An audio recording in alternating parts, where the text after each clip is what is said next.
You've likely noticed that animals and babies tend to flock to you, but what you didn't know is that they are responding to something very specific.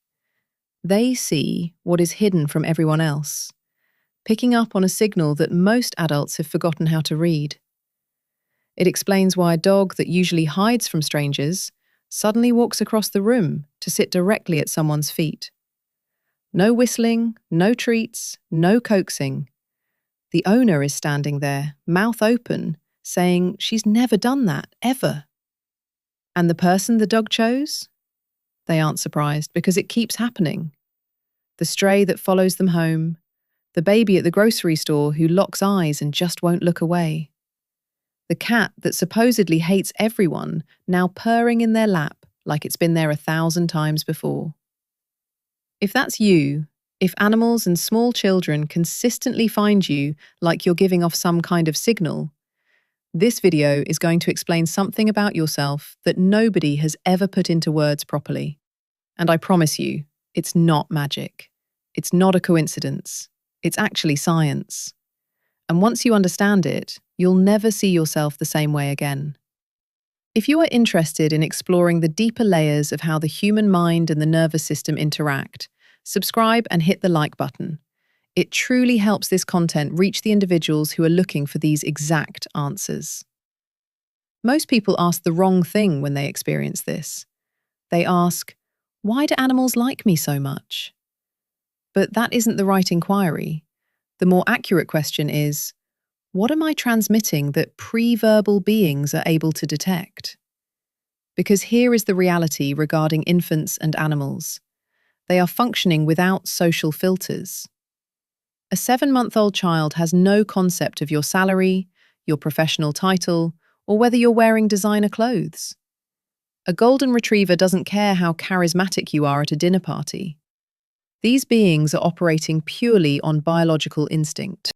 And those instincts are ancient, refined, and incredibly precise. They aren't listening to your pitch. They aren't checking your background.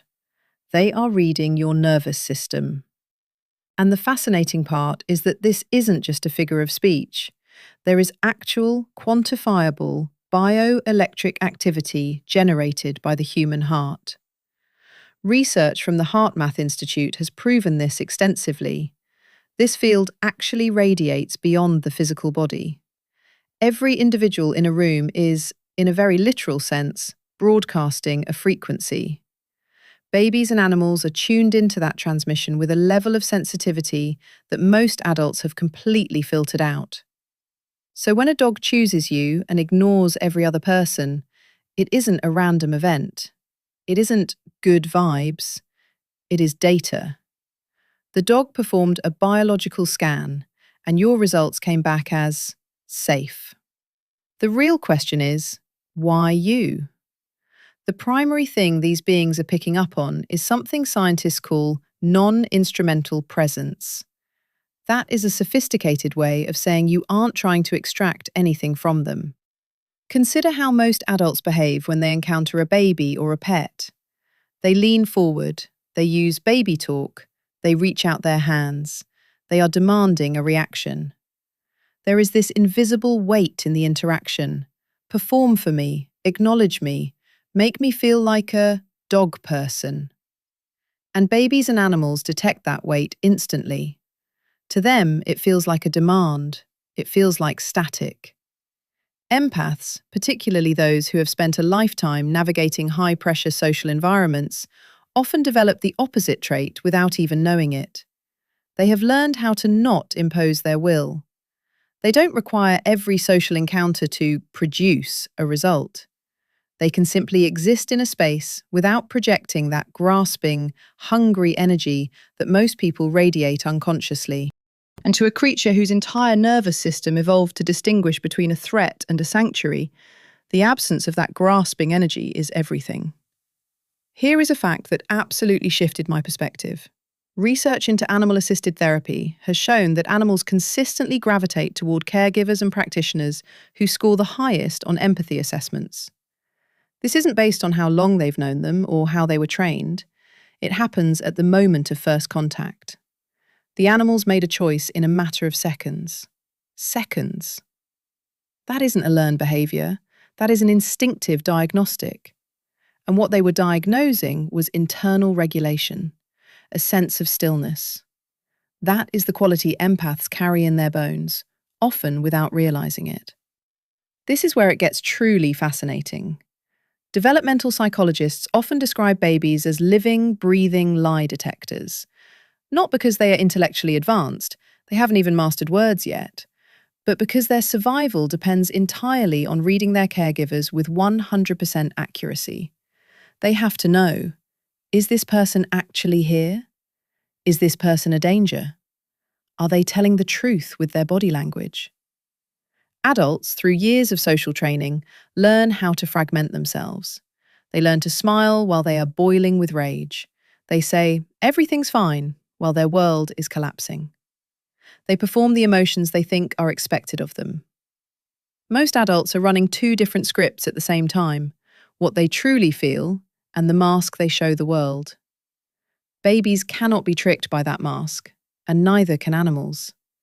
What they respond to is coherence.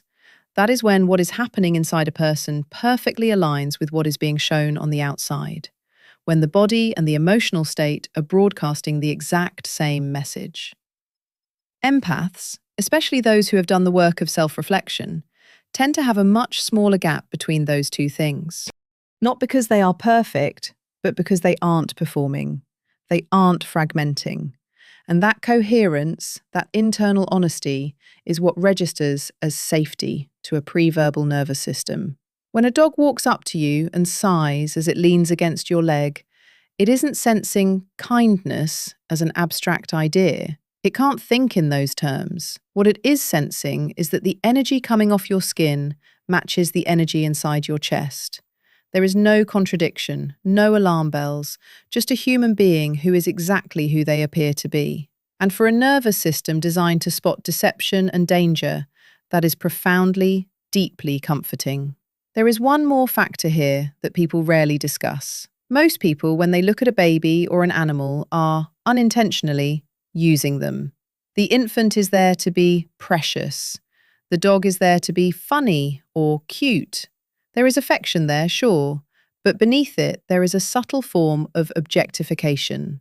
These creatures exist, in that moment, to provide the adult with a hit of dopamine. Empaths do something fundamentally different. They look at a baby and they recognize a person. They look at a dog and they recognize a consciousness. They don't treat the moment as a performance for their own entertainment. They actually make contact. There is a specific moment that happens sometimes. A toddler, maybe 2 years old, stares at a stranger across a store. The stranger doesn't immediately wave. They don't make a goofy face. They don't perform excitement. They just meet the child's eyes for a second and offer a small, genuine nod. And the child keeps looking because the adult let them take the lead. They didn't make the moment about themselves. They just met the child exactly where they were. That is what empaths do by default. They don't force the connection. They don't make it about their own need to be liked or validated. They just meet the other being, actually meet them. And that is so incredibly rare in our world that small children and animals notice it the instant you walk into a room. Now, here is the part that might be a little difficult to hear. The very same quality that makes an animal cross a crowded room to sit with you, that quiet, non-demanding, coherent presence, is often the exact quality that makes certain adults feel uneasy around you. Because most adults are used to the performance, they are used to people managing the mood, mirroring their energy, and giving them the social cues they expect. When they meet someone who isn't doing any of that, someone who is just authentically, quietly present, it creates a subtle sense of friction. They can't quite explain it. They might describe you as intense or difficult to read or too reserved. What they are actually reacting to is the absence of the social game they are used to playing. They don't know how to handle someone who refuses to play along, not because you're being cold, but simply because you never felt the need for the mask. So you find yourself in this unique position. The beings who haven't yet learned to hide behind armor, who still rely on raw nervous system data, they trust you immediately. And the beings who have built high walls and learned to fragment themselves, they feel vaguely bothered by you, and they don't know why. That isn't a character flaw, that is information. So the next time a dog leaves everyone else behind to come find you, or a small child stares at you as if they are reading your entire life story, don't just dismiss it. It isn't a coincidence. It is your nervous system, after everything it has endured, still broadcasting safety, still open, still real. And honestly, the babies and the animals figured out who you really were long before most people did. Now, I want to hear your side of this. Write a comment below and share your most powerful story of an animal or a child reacting to you in this way. I truly believe the experiences shared in this comment section are going to be incredibly revealing. Let's hear them.